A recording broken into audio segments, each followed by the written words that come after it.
Being a parent these days can be a harrowing experience. The economy just isn't what it used to be, and even a household with incomes coming in from two adults can struggle to make ends meet.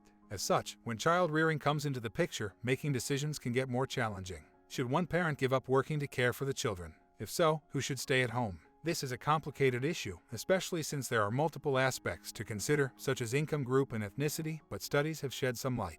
In terms of academic performance, low-income families with working mothers tend to have better kids in school, especially for families of color. For higher-income homes, the difference is negligible. A more tangible link is this: having both parents work full-time increases the risk of kids being obese. Children can be picky eaters, but with the rich diversity of food and cuisines, it can be an adventure to introduce them to the culinary wonders the world has to offer. The first and biggest hurdle, though, is getting your kid to like something new. A helpful way to get your children to like food is by repeatedly exposing them to it. Studies show that instead of giving up when they don't like it, including it into meals more often will change their opinion. There are a lot of benefits when you commit to this journey. A child's taste in food persists through childhood and into adulthood. Thus, getting them to like vegetables and other healthy foods will ensure their nutrition in later years. It's always a good idea to take an interest in your children's lives and how they're doing in school and out of it.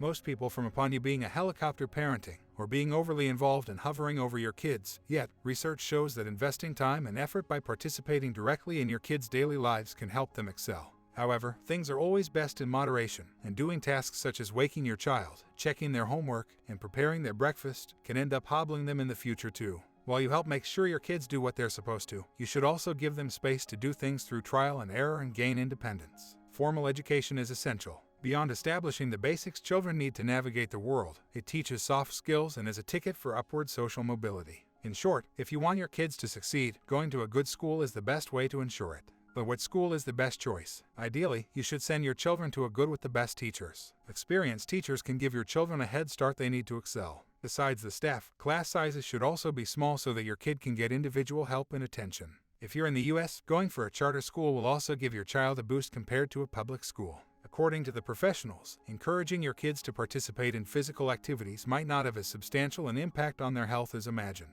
Sports have nearly no effect on a child's weight, with those playing football being more likely to be overweight. Still, it's good to have your children being more interested in their fitness. The thing is, there is a wrong side to doing sports. Especially for contact sports, your kids will be exposed to a higher risk of injury. Of course, this can be mitigated by choosing low-impact activities. Some preferable choices include swimming, track, and tennis. With the rising popularity and decreasing cost of electronic devices, the advantages and disadvantages of kids having more screen time are always hotly discussed. Unfortunately, the results are somewhat inconclusive. Watching TV or playing video games may not necessarily be bad for you. Getting addicted is something that is more likely the result of a genetic predisposition.